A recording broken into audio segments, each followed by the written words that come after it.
next when you want to move on.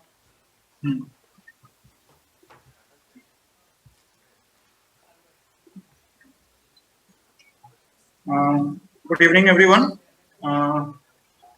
Today, my topic of discussion is a case series regarding the therapeutic potential of Afatinib in inNRG1 fusion-driven solid tumors, which has been published in the Oncology Journal in 23rd of September 2020. Next, the inNRG1 molecule is has a tyrosine kinase domain which activate the ERB signaling pathway.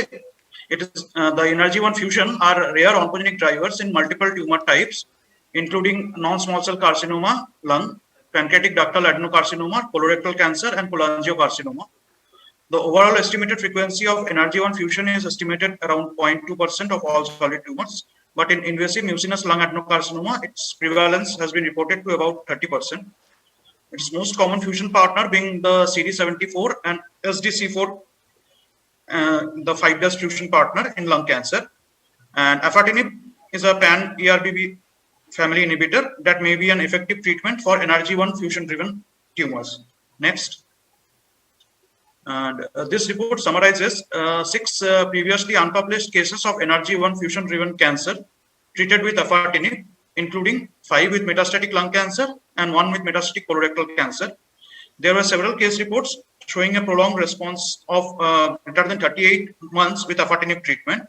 And this case series adds to the evidence suggesting a potential role of Afatinib in this area of unmet medical need. Next. These are the published case report previous to this case series, which shows multiple, most of the cases of metastatic lung adenocarcinoma, and of this, most are mucinous lung adenocarcinoma with the inNRG1 fusion partner being CD74 or SDC4. Apart from that, there were few pancreatic ductal adenocarcinoma, 1 cholangiocarcinoma, and 1 low-grade serous ovarian cancer. Next. And regarding this case series, there are 5 patients.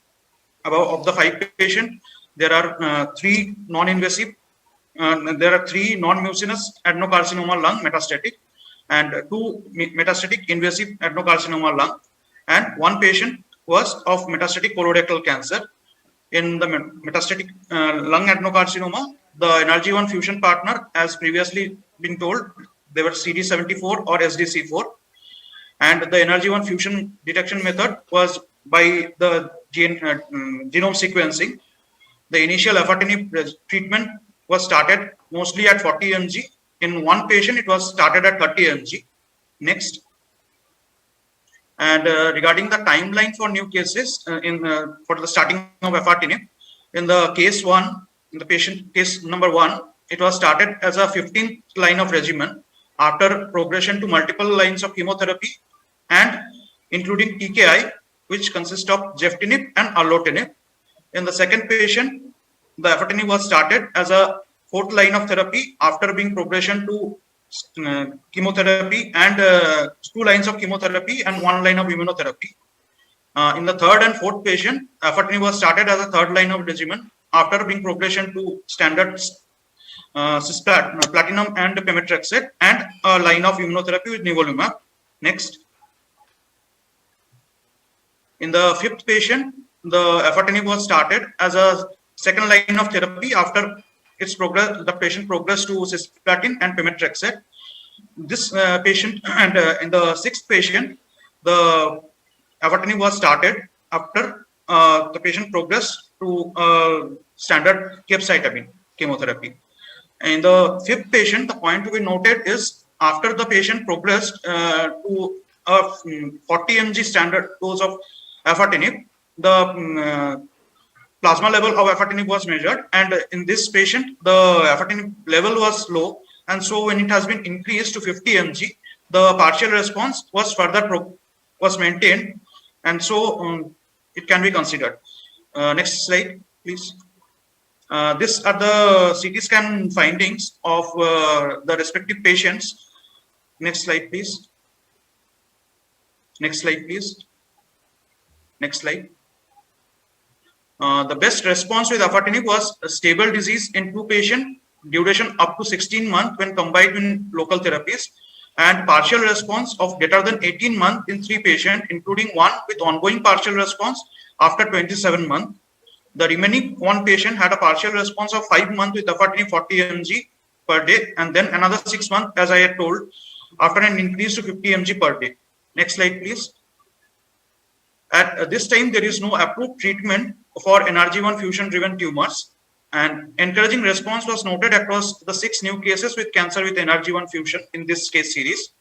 And a promising response was reported in case number 4, partial response ongoing greater than 18 months, harboring the CD74 NRG1 fusion. And even in heavily pretreated patient, that is in case 1 and case 2 patient, there was a durable response of greater than equal to 24 months. And it is to be, and has been mentioned by me that it is to that in case 1, the patient had a previous failure to TKI, including Afatinib and Erlotinib. And NRG1 fusion may act as a mechanism for resistance to other targeted therapies, including ALK inhibitors, in patient of non-small cell carcinoma lung harboring ALK gene rearrangement, and it may also coexist with ALK gene rearrangement. Next slide, please. Shashank, you need to conclude.